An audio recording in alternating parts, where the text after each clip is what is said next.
Welcome to the Fast Leader Podcast, where we explore convenient yet effective shortcuts that will help you get ahead and move forward faster by becoming a better leader. And now, here's your host, customer and employee engagement expert and certified emotional intelligence practitioner, Jim Rimbaugh.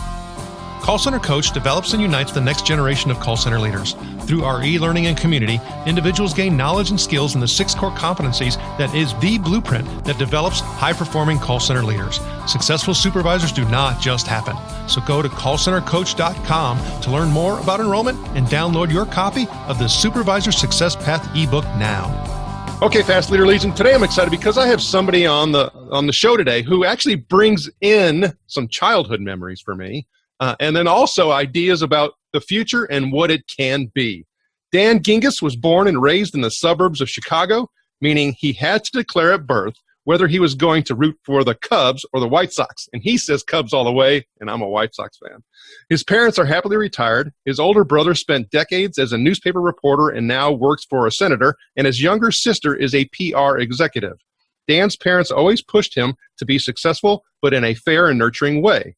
A's, B's, and C's are your problem. D's and F's are our problem was a favorite refrain from Dan's dad. And he was also constantly encouraged to try new things, be it different types of international cuisine or school subjects meant only to broaden one's thinking, like art, history, and music. This created an open-mindedness in Dan that has served him well in his career, as he is often referred to as an idea man, and always enjoys considering new ideas from others. After graduating from the University of Pennsylvania with a degree in psychology and communications, Dan naturally turned to marketing.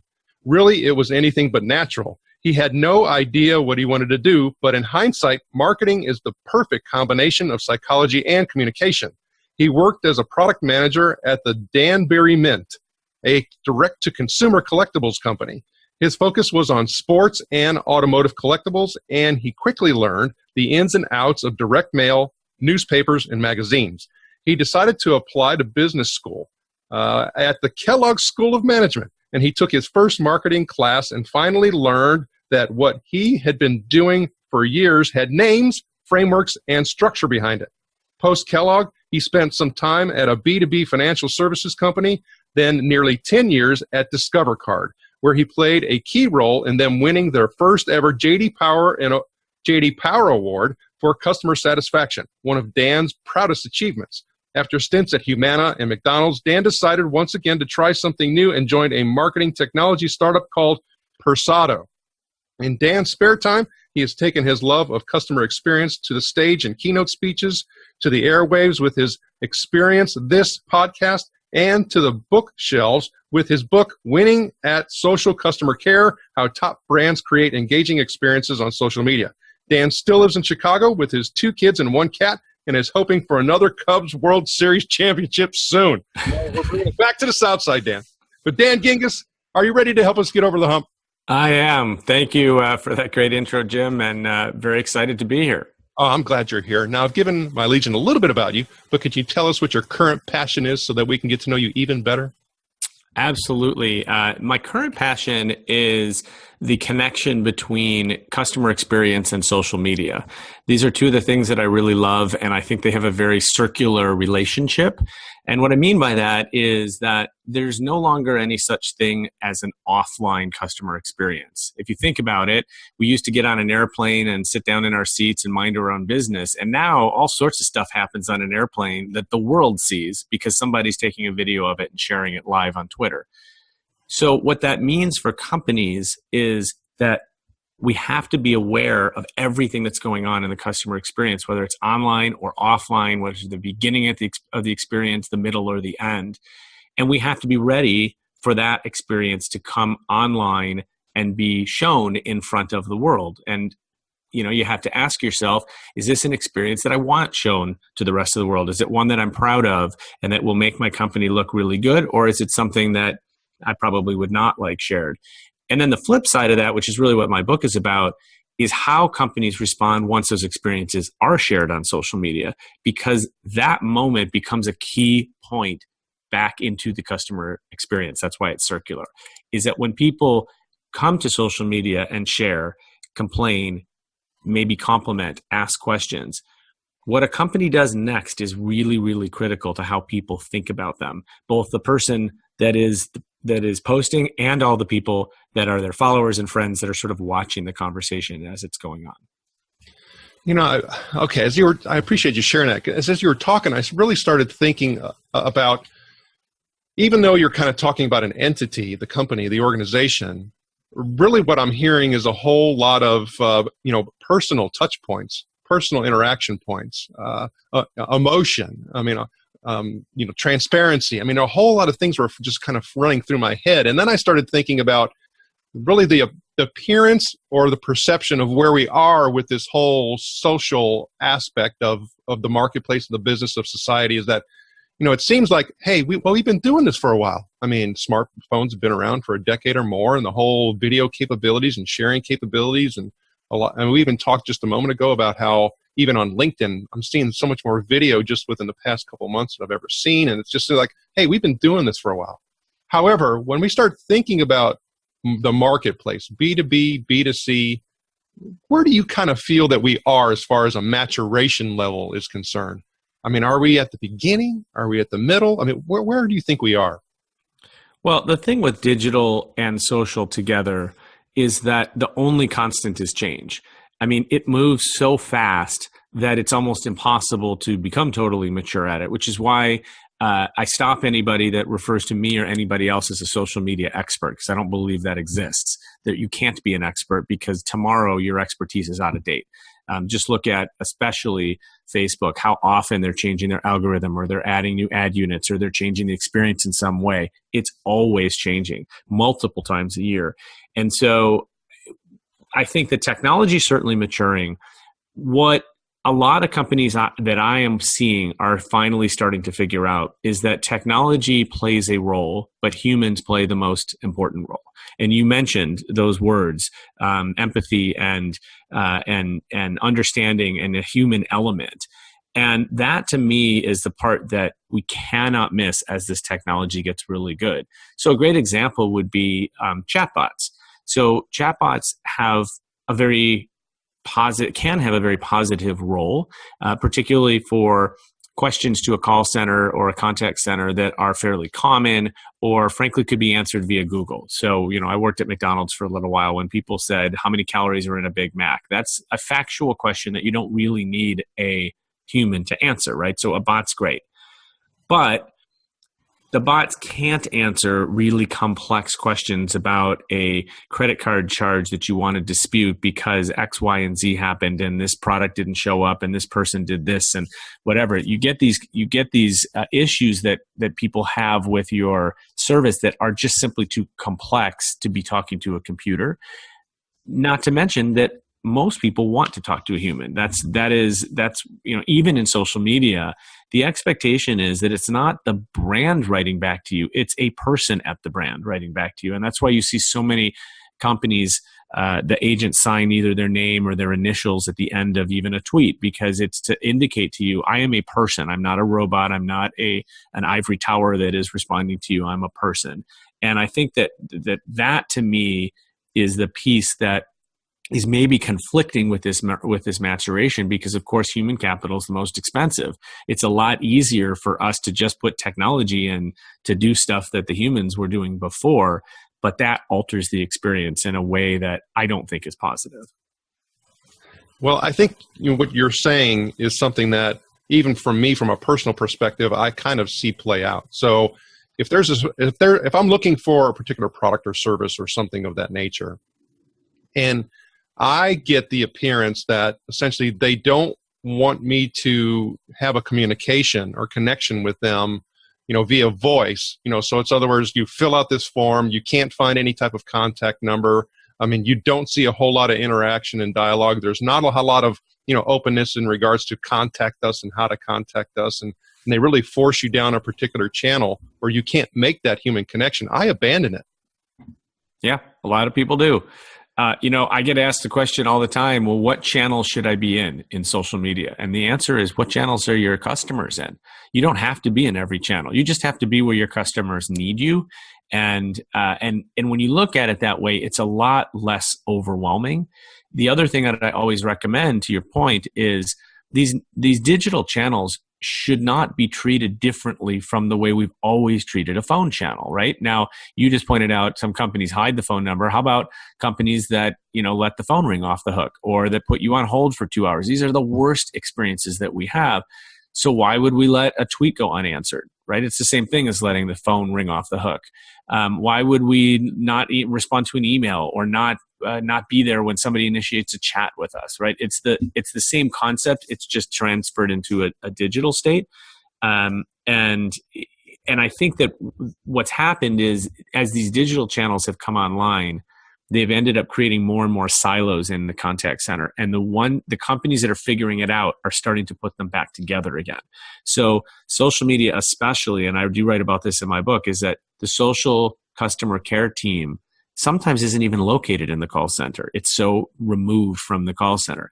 But then how does that help them access customer files and FAQs and all of the great training that is put together for contact center employees? If they don't have access to that, how are they able to do an effective job as somebody on the phone? That's a really good point. And I think from what I've seen is that a lot of that, issue has come from a couple different perspectives. And one of the major perspectives is that the technologies that have currently been in place to support all of these customer interactions have not been integrated to that particular level. So it's been that, hey, this is my channel for this is my channel for that, and so on and so forth. However, going to a lot of the industry events that I go to, and a lot of the technology vendors that I actually analyze, is that we're seeing that change quite quickly. They're finally coming to the realization that the customer themselves is what I really need to be focusing in on supporting, and not the channel that the customer happens to be going through. It's a very different shift from a mindset perspective, as well as from a technology and programming perspective. So going back to that whole change thing you were talking about, I think the changes are even going to be more rapid, like you were talking about. Like, who's going to be an expert at this? I think the whole channel management, interaction management, all of those things is really going to shift quite substantially within the next couple of years. And I think you might find that some of these companies who have been struggling with this digital transformation have been struggling with being able to provide an experience across multiple channels. They'll now be able to do that. Yeah, and you hit the nail on the head, and I actually credit social media for this. What social media did was it transferred the power from the company to the consumer. For years and years and years, the companies held all the cards. Even in marketing, I love to say that, this was one of the things that made me fall in love with social media. Is the first marketing channel, and I've worked in almost every marketing channel there is. It's the first one where people can talk back to you, right? Can't talk back to a billboard, can't talk back to a TV commercial, can't talk back to a direct mail piece. But all of a sudden, somebody puts a Facebook ad in front of you, and you are able to comment, post, complain, put a picture, do anything, respond in any way. And that completely changed things, because it shifted all of the power over to the consumer. And as we look at customer experience and all of the things that we're trying to do, it's for that consumer. And so I do think it's a positive change. It took sort of it took a big disruptor, which turned out to be sort of a combination of Facebook and Twitter, in order to do that. But I do think now we're headed in the right direction of, hey, it's not that the customer's always right. That was the old mantra. But it is that the customer, we always should hear the customer. And the customer is our most valuable asset, because without any customers or clients, if you're B2B, you don't have any business. Yeah, and I think that's the ultimate, finality right there, right? Yep. So, all right, we're out. Yeah, exactly. All right, so in the book, you basically are laying out a roadmap for organizations to be able to, do a significantly better job of serving customers via that social channel. And so, you go as simplistic as, just explaining what a customer experience is, what that's like, and what social media, what the role is. And then oftentimes social media, we don't often hear about the whole social customer care component, but there's a lot of, solutions that will help with the whole interaction management, as well as, the whole research and discovery component and that response piece. And you even have some case studies in the book, like with Delta Airlines and a couple others. So, I mean, it's put together really well. However, for me, I always like going to the back to the book because that's kind of where it summarizes some things. And I do that rather quickly when I go through and read a book. And you talk about the future of social customer care and that, the marketing of customer service and talking about what's next. Now, you even said yourself, you don't like people talking about being an expert in this because it's changing so rapidly. Yeah. However, I'm going to put you on the spot, Dan. When we start talking about the future, where do you kind of see things heading? Well, there's no question, again, that technology is having a big impact. And so AI and machine learning and chatbots are becoming part of the experience. And the question is going to be, how do we maintain a human element in that? So let me tell you a quick story. I was asked to present to a company's client council. So I was invited to speak, and they wanted me to talk about customer experience and particularly about social care.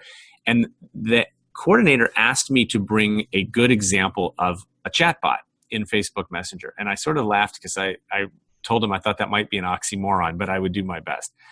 And I went to find one, and I ended up landing on one. And by the way, one thing you should know about me is with both of the podcasts that I've done, I like to highlight the positives. So I like to highlight brands that do things well. I don't like to talk negatively about brands that are failing because there's enough people out there doing that. So I'm going to keep the brand silent here, but you'll probably figure it out. This was actually a company that Mark Zuckerberg held up at the F8 conference as being one of the leaders in chatbot technology within Facebook Messenger. It was one of the first brands to be on Facebook Messenger. And so I said, well, if Mark thinks it's good, then I might as well believe that and take a look. And it's a retailer, and I basically went through the process of ordering. And it's basically hand-holding you through what is essentially a website experience. It's just asking you questions like, well, what kind of thing do you what sort of product do you want? How much do you want to spend? Et cetera, et cetera. Well, it asks me when I would like the product delivered. And this was a gift for somebody. And it gave me 3 dates. And none of those dates were correct, because actually I wanted the product delivered when I was giving this speech, and the speech was 2 weeks out. And so I didn't know what to do because there were the bot's giving me 3 dates and none of them are right, and I can't see anything else. So I type help, and it responds back and it says, "Oh, are you looking for customer service?" I said, "Yes, I am." So far, so good. Then the bot responds and it says, "Well, customer service is closed."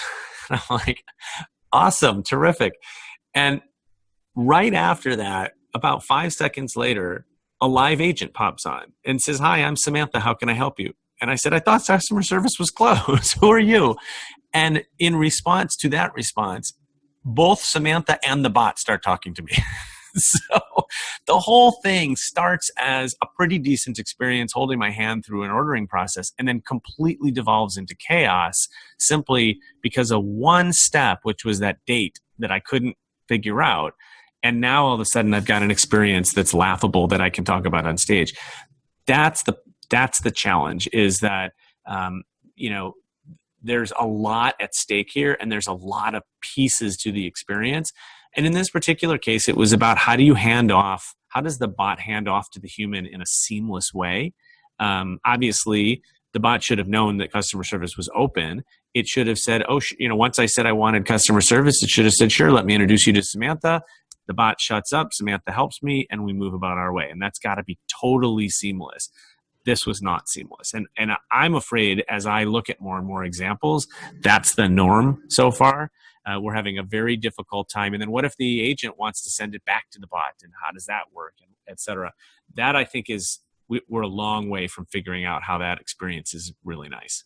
Yeah, I think you bring up a really interesting point, is that there's a lot of different capabilities of chatbot technologies and different generations of chatbot technologies. And some of them, actually the majority of them right now are, very much rules-based and driven. So in other words, if the customer says this is my response, and I go to access this information for customer service hours, it's very, it's more like a hard-coded scenario. Now, they may lay over some natural language processing and some other things on that, try to make it a better and more realistic experience. But, for many of them, they're falling back to that coding. And if it's not coded well, if the tool does not have the ability to, do some of that sensitivity transfer capabilities, like, hey, if I get a confusion of a particular point, don't make it difficult on the customer immediately to, go out. I mean, there's a whole lot of different technologies out there. And I think that's where we are right now. We're going to see a whole lot of consolidation,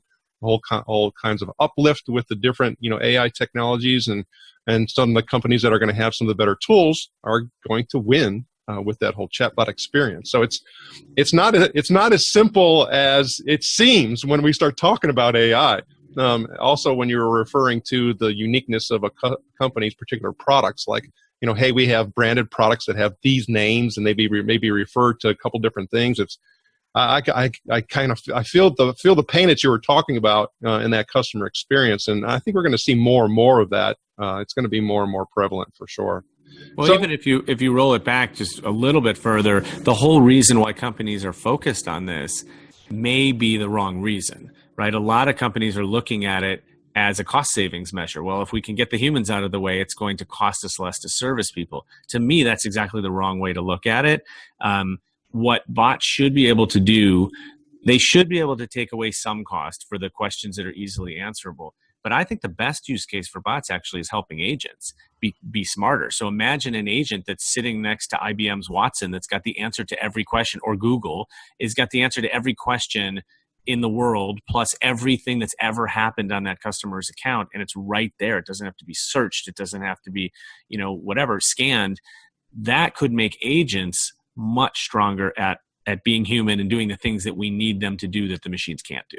That is actually the best case right now, especially when you started talking about the whole complexity issue.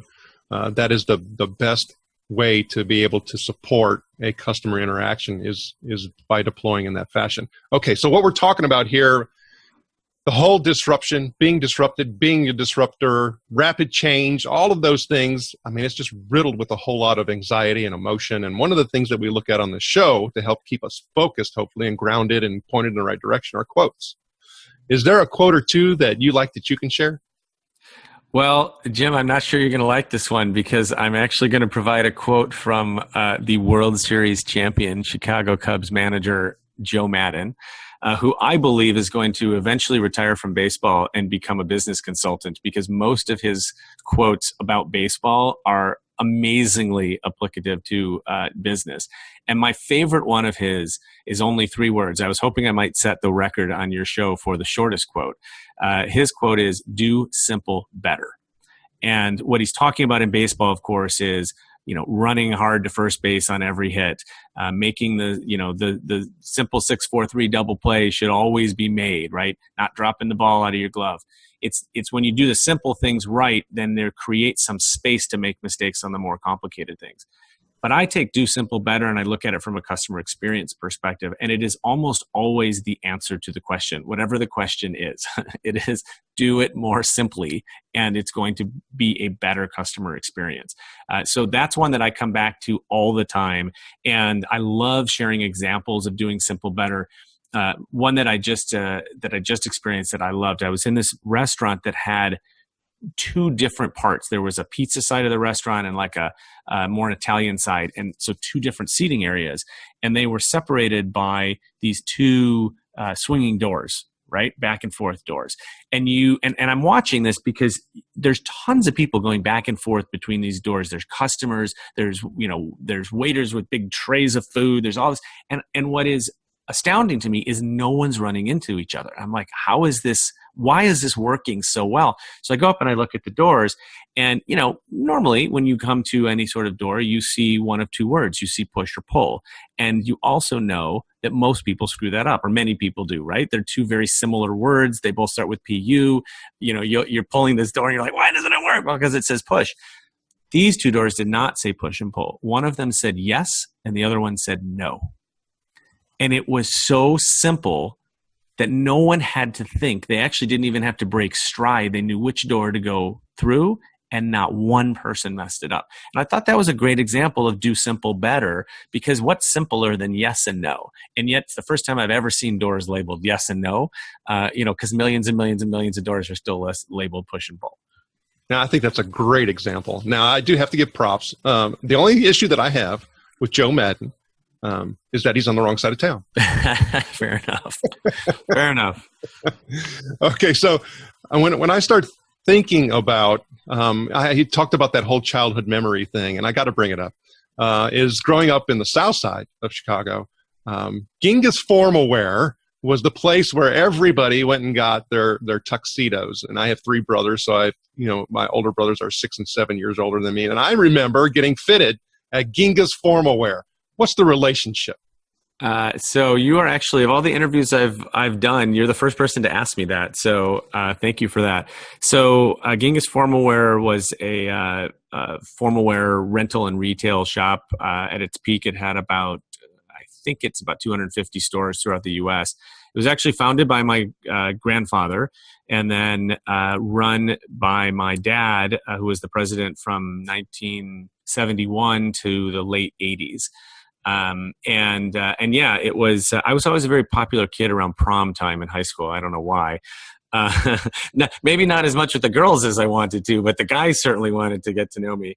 But it was really interesting to sort of watch this family business. Now, it was sold before I even, before I was old enough to be in the workforce. But certainly a lot of the things that I have learned about business and still use today are things that I learned from watching my dad.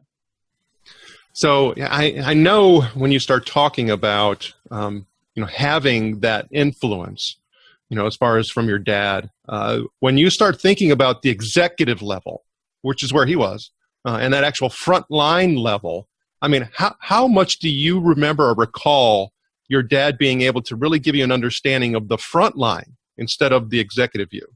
I'm glad you asked that, because that's one of the key things that that's probably the best leadership advice I've ever received, which is that you can learn anything from anyone. And in particular, you can probably learn the most from the front line. So 2 things that my dad did one that I remember because I saw him do, and then one that he's told me about. The one that I remember is he walked into his office every single morning and he walked by every person's desk and said, "Good morning." And, as the company grew, even if it took him 15 minutes when he walked in the door, he made the rounds every morning to go say good morning to people. And so he knew everybody's name. They knew his name. And I think that was a really great personal touch.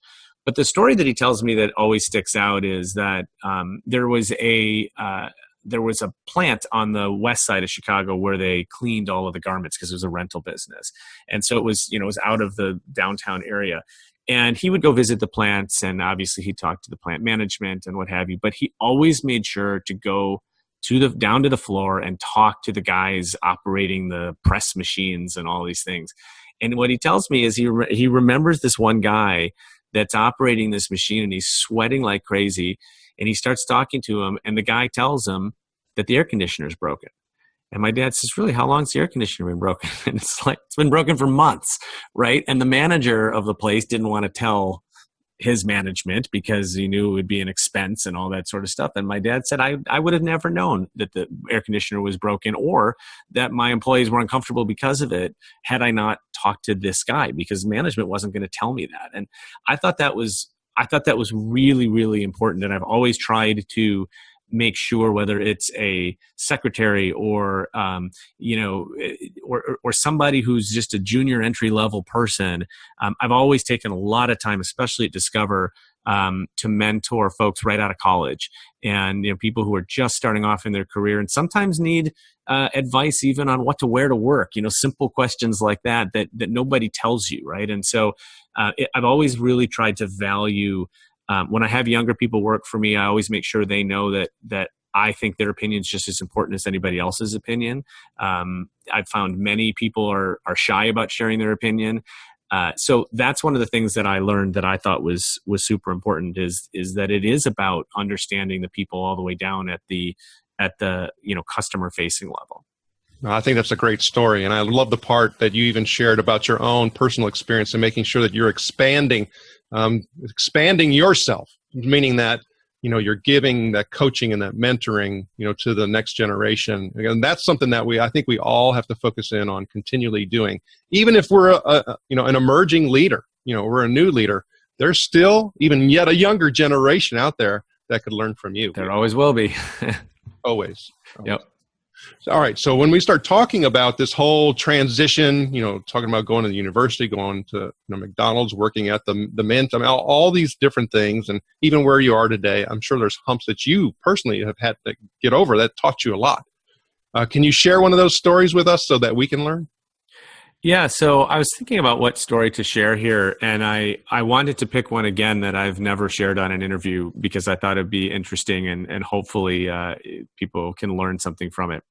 So you mentioned in my intro that I went to business school. That wasn't really on my to-do list either. I was really enjoying my job at the Danbury Mint. I was learning a lot. I loved the people. I loved the products, and it was just fun.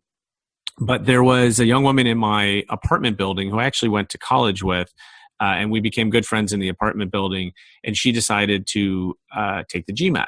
And so I said, all right, well, I'll take the GMAT with you. Good idea. Sometimes you just need a little nudge, and so she was the nudge.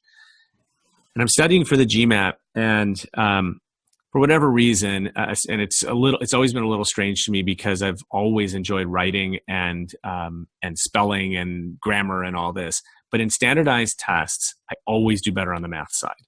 Not sure why. So I'm taking these practice tests on the GMAT, and I'm crushing the math side. I mean, like near perfect scores on the math, and I just have like uber confidence on the math side. And the verbal side, I'm struggling. And I hate the reading comprehension stuff. I'm reading these boring passages, falling asleep, and then not being able to answer the questions and all that. It's just a struggle and a struggle. And so my total score ends up pretty good, very good, but it's misweighted because it's just so heavy math. And then the verbal kind of picks up the rear. So one of the things they tell you before you take the GMAT, and I think this is true of the LSAT and other standardized tests, is that there's often test questions that don't count, that they're sort of testing for future versions of the test to see how people answer and how hard they are and whatever. So I go in on the day of the GMAT, and the math side is first. I'm going in there with all this confidence. And about halfway through, I hit a question, and the thing is just driving me crazy. And it's multiple choice, right? So I'm sitting there calculating. I cannot come up with even one of the answers in the multiple choice. And but not only that, I never lost my confidence. I was like, I'm crushing this question. Well, the question took me at least a half an hour. And I don't know to this day whether I got the question right. I'm pretty confident that it was a test question that didn't count because I'd never seen this format before. Well, P.S., I didn't actually finish the math section on the GMAT. And so we take the break, and I'm like, this is disaster. This is like that was the section I was supposed to ace, and now is the hard section. I'm dead. I'm not going to business school. This is over, right? And I just sort of sat there. And, you mentioned, I think before we got on air, you mentioned the word bootstrapping. It was like, I just sort of sat there and I was like, well, there's really only one thing to do here. And I got to crush the verbal section. I've never done it before. And it's my Achilles heel, but I got to just pick myself back up and I got to go do this. And I ended up having my best verbal score I've ever had.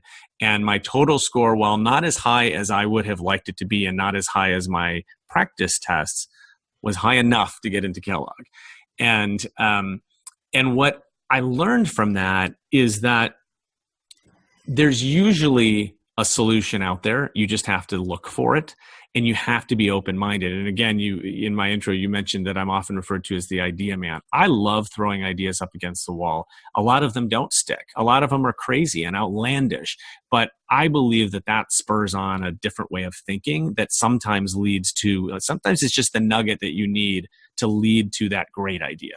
And I lean back on the GMAT story just because it was one of those scenarios where I was sitting there for a few minutes thinking, I'm just doomed. There's no answer. I'm finished. And ultimately there was an answer. It was that I had to dig a little bit deeper, and I had to just, spend a little bit more time paying a little bit more attention to those passages that were boring and read them and get them done. And I think the fact that I was able to do it convinced me that this concept of always looking for a solution, even when one doesn't seem to exist, is the strategy. Thanks for sharing that story. And I'm glad you were able to regroup so darn quickly. I think that in itself is, maybe a little bit hardwiring that came from the Gingiss lineage somewhere. Maybe, we'll see. Hopefully, you're passing that on to your kids. Exactly. Okay, so when I look at the book, when I talk about you doing your consultative work, you're speaking. I mean, you're doing a lot of different things. But if you talk about one goal, what would it be? Ironically, the goal I would say is to figure out what I want to be when I grow up, because I do a lot of things. I do a lot of things on the side that are separate from my job, but they're things that I'm interested in and passionate about. I don't know whether eventually I make a career out of that or not. But one of the things I've also learned is you should follow your passion, because when you're doing things that are fun, that you're passionate about, you do a good job with them, and they make you happy. And so, that all said, I was never one of those people to write down a 5 or 10 year plan for my career. I don't know why. It just never felt comfortable to me. And so I still don't have one. And I think that my goal is to really figure out okay, I'm sort of in the middle of my career right now. I've been working for 20 years. And although early retirement definitely sounds great, I'm not sure that it's happening. So that goal really is what do I want to do where I can show up to work every day and have fun and be passionate and love what I do. It's like what I forget what the quote is, but basically, do what you love and love what you do is basically what I think. That's my goal. And the Fast Leader Legion wishes you the very best. All right, here we go, Fast Leader Legion. It's time for the Hump Day Hoedown. Okay, Dan, the Hump Day Hoedown is the part of our show where you give us good insights fast. And I'm going to ask you several questions, but your job is to give us robust yet rapid responses that are going to help us move onward and upward faster. Dan Gingiss, are you ready to hoedown? I am ready. Okay, so what do you think is holding you back from being an even better leader today? I would say I'm going to give you this link to include in your show notes. There's a great article recently called How Leaders Can Best Lead Leaders. And I think it felt like it was talking to me in terms of the things that I want from a leader, being empowered, focusing on what leaders are good at, believing in them to lead, et cetera. I think the thing that would make me an even better leader is having the leadership to lead leaders, both as myself, but also the people above me, finding the right people above me to help lead the leader that is Dan. Now, you had mentioned it before, but I'll ask again. What is the best leadership advice you've ever received? Yeah, I think the best leadership advice is that you can learn from anyone, and that everyone in the company plays a role, and an important role, whether they're at the bottom of the org chart or all the way up at the CEO. And so make sure that you stay open-minded to learn from everyone. What is one of your secrets that you believe contributes to your success?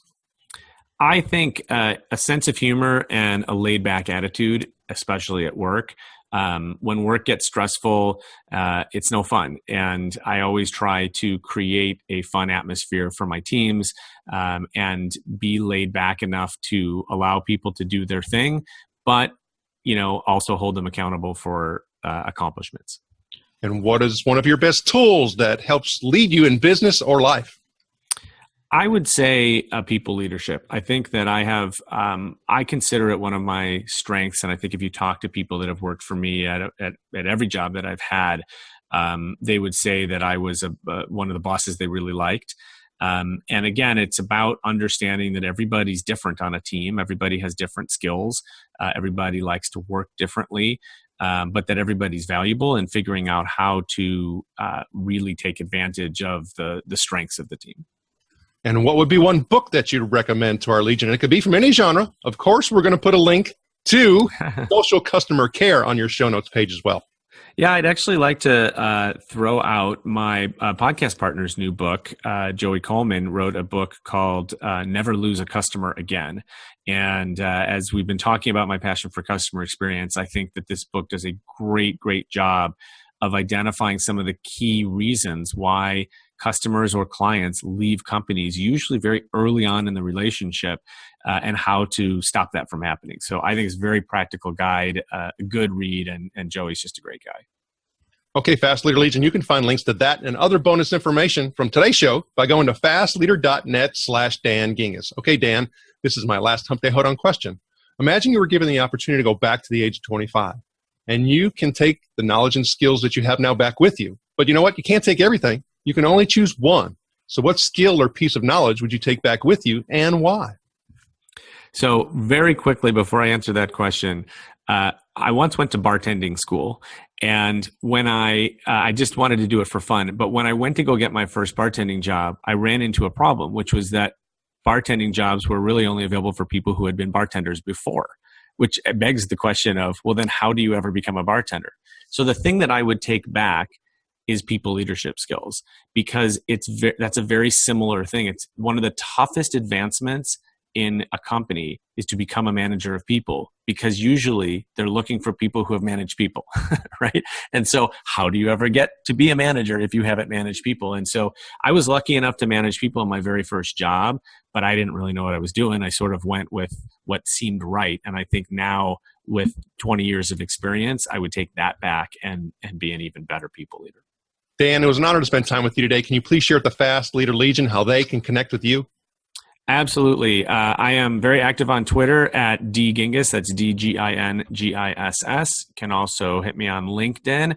My website is winningatsocial.com, and definitely come listen to us on the Experience This show. We have a great time. It's a super fun show, and I promise you'll learn something to be able to bring back to your business. Dan Gingiss, thank you for sharing your knowledge and wisdom. The Fast Leader Legion honors you, and thanks you for helping us get over the hump. Thank you for joining me on the Fast Leader Show today. For recaps, links from every show, special offers, and access to download and subscribe, if you haven't already, head on over to fastleader.net so we can help you move onward and upward faster.